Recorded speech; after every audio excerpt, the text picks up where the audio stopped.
Hello dear students, जैसा कि आप लोग देख पा रहे हैं आरसी परिपथ, आरसी सर्किट।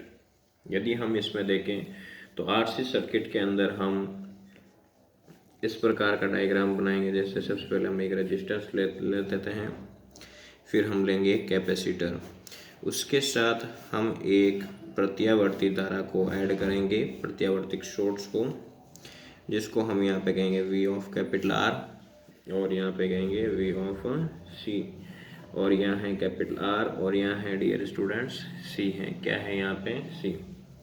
यहाँ पे मुझे वोल्टेज की समीकरण देखनी है तो ई नॉट साइन ओमेगा टी है।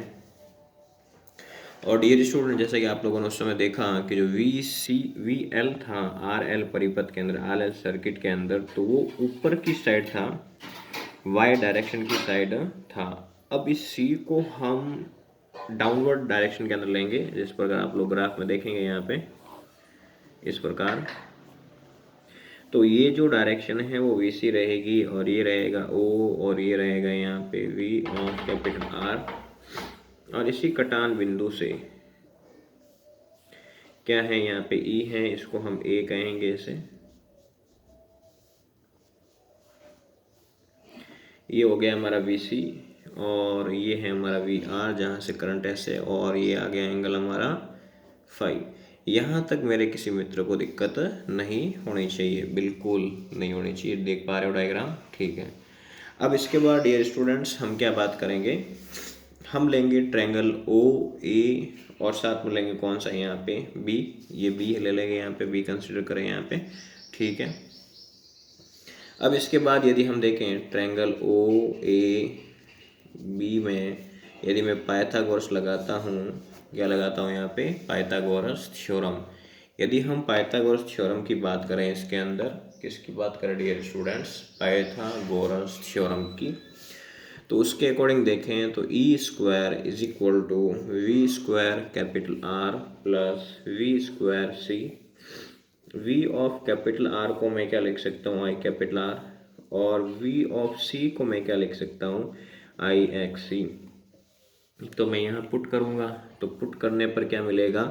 ई square is equal to I capital R का स्क्वायर, फिर आई एक्स सी का स्क्वायर। एक्स सी यहाँ पे धारतीय प्रतिघात होता है यहाँ पे, तो E square is equal to I square capital R square, फिर I square X square C.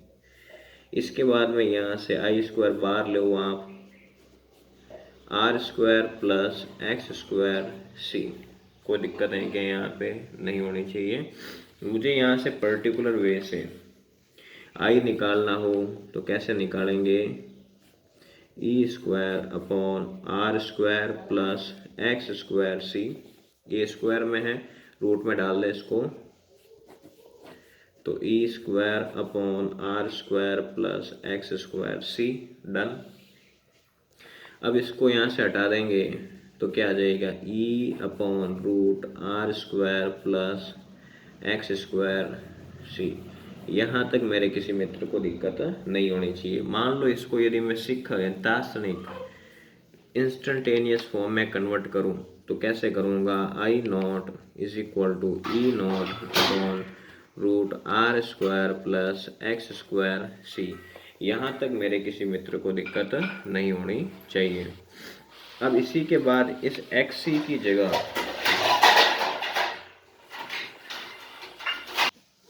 इसके बाद ये student X C is equal to होता है 1 अपॉन ओमेगा सी होता है, तो Z is equal to root R square, फिर यहाँ पर एक्स स्क्वायर सी की जगह, यहाँ एक्स स्क्वायर सी की जगह मैं क्या लिखूँगा? 1 अपॉन ओमेगा सी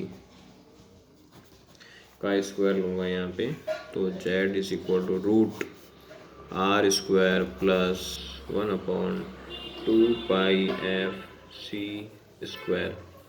यहाँ तक किसी मित्र को दिक्कत नहीं होनी चाहिए।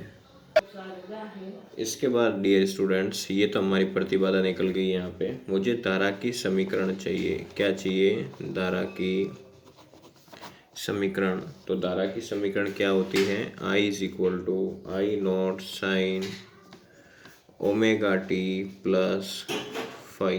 ठीक है, अब इसके बाद मुझे इसके अंदर परिणामी कला कोण निकालना, क्या निकालना हो, परिणामी कला कोण निकालना हो। तो परिणामी कला कोण निकालने का तरीका ट्रायंगल ओ ए बी हम पहले देख चुके हैं। ट्रायंगल ओ ए बी कौन सा है, ये रहा, बिल्कुल आपको दिख रहा होगा। ओ ए और बी की बात कर रहा हूँ मैं यहाँ पे। ट्रायंगल ओ ए बी में tan phi is equal to V C upon V R, और वी सी की जगह मैं क्या लिख सकता हूँ, आई एक्स सी, फिर आई कैपिटल आर, आई से आई कट, तो tan phi is equal to X C upon capital R, फिर पर्टिकुलर वे से फाई चाहिए तो क्या आएगा, tan inverse X C upon capital R. यहाँ तक किसी को दिक्कत नहीं होनी चाहिए। धन्यवाद।